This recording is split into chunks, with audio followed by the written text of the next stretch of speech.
Today, we are diving into the different nutrient approaches to growing top quality cannabis.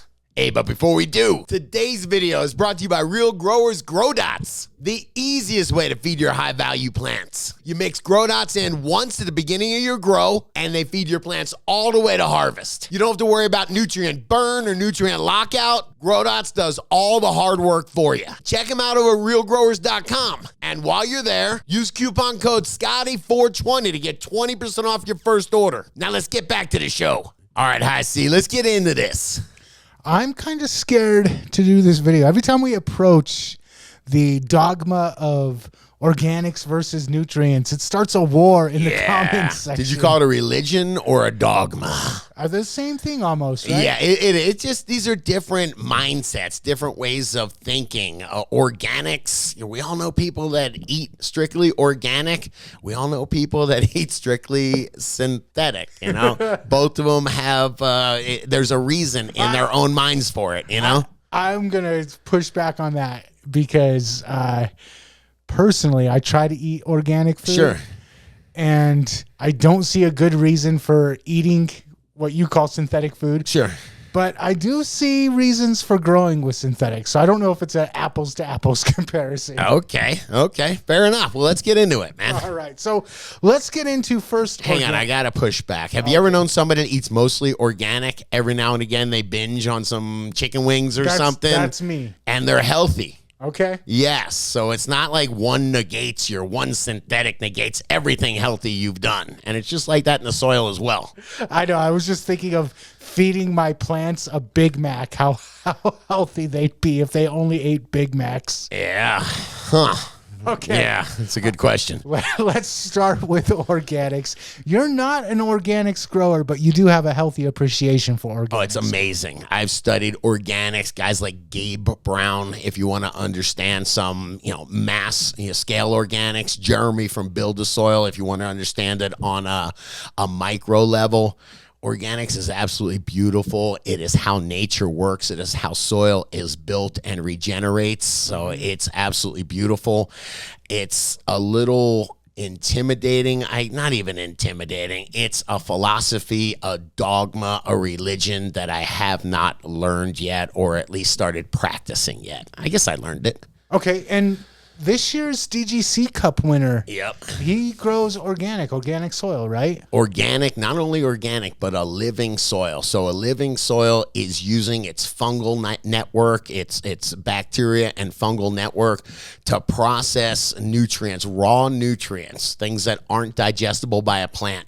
They're using microbes to convert them and to convert them into plant available forms. And the coolest thing is they do it as the plant needs it. So it is just a very natural approach. And it wasn't a coincidence that guy won. It brings out great flavor. What do we talk about? Whether it's in concentrates compared to flour or whatever, we talk about balance and the art and the beauty being in the balance of it.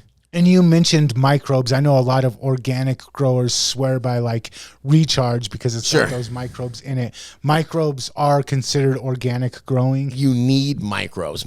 Organic molecules are big, and so they need to be broken down. That's why nature works so amazing. If they didn't need to be broken down, they would wash away and just be a problem for the watershed. The plant wouldn't get it. So organics, nature knows. Nature provides. So it makes these large molecules that hang out in the soil. They're stuck to the fungal, they call it hyphae or fungal strands. And these fungal strands go way deep, and they're able to mine nutrient from the soil using microbes. It's absolutely amazing. That's why in cannabis production, you'll see that they'll use a much larger container for organics so that it can access more of that soil, because that soil is definitely the battery. Okay, so a lot of great things about organic. Let's talk about some of the drawbacks of organic. And I've heard you talk about this, especially in your grow. If you notice something's wrong, You can't fix it right away. Organics are a delayed reaction. You're putting down food for the microbes, and the microbes are going to process that food and deliver it to the plant. So it is a delayed reaction. You really do have to trust the process, and start with a good recipe, or at least get some guidance from someone that you trust that's done this before. And I will shout out to Jeremy at Build a Soil. Tad Hussey is an amazing organic grower. These are folks that share their knowledge on YouTube as well. Okay. And speaking of Build a Soil, I've looked at them. Sure.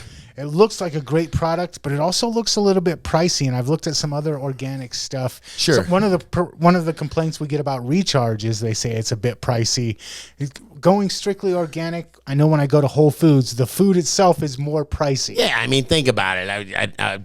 Jeremy from Build a Soil, he goes and he sources really high quality stuff. When you go get blood meal, you can get it from some nasty factory farm that is going to have all sorts of crap in there, or you can go to the organic farm and get it from there. Same with bone meal, all these things that there's different places to source them. So yeah, it's when you're doing organics and you're doing it for something like that you're going to consume, I'm all about paying a little bit extra for those high quality inputs. All right, let's move on to synthetics. Now you got me growing synthetics very early. You got me growing with Grow Dots. Sure. I love it.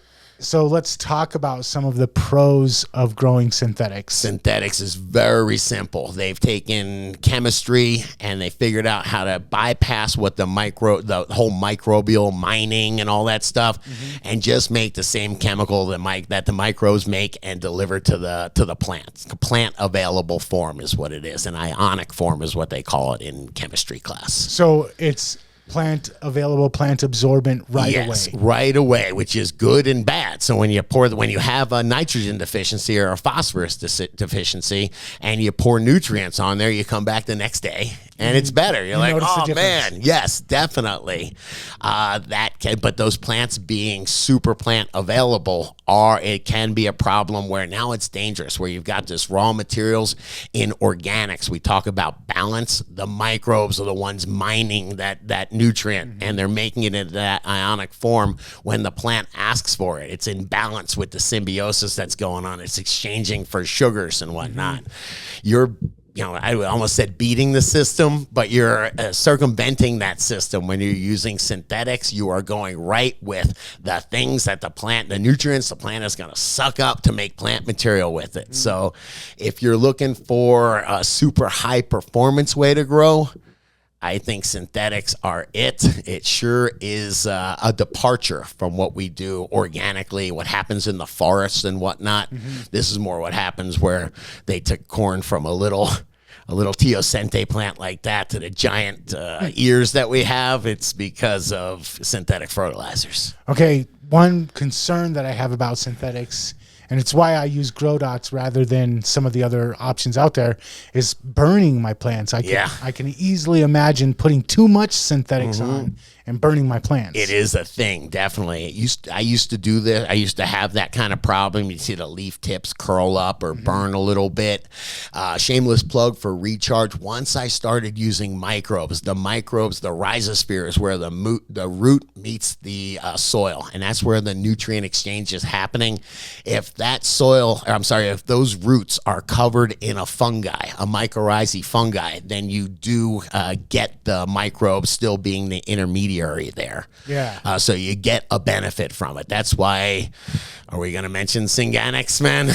Okay, let's jump into Synganics, because that's kind of how you taught me how to grow. It's kind of a mix between organics and synthetic. Yes, absolutely. So the idea with Synganics is you get the immediate plant availability of the nutrients, but you also get a bunch of organic material, or specifically microbes that are hanging out, that are able to live in the soil. We make the soil or the soilless media, the cocoa, favorable so microbes can live there, and then those microbes do what they do. They bacteria will stick to soil particles, these plant available soil particles, make them a little bit bigger, make them a little bit less digestible for the plant roots. So now it has that whole symbiosis thing and the nutrient exchange thing.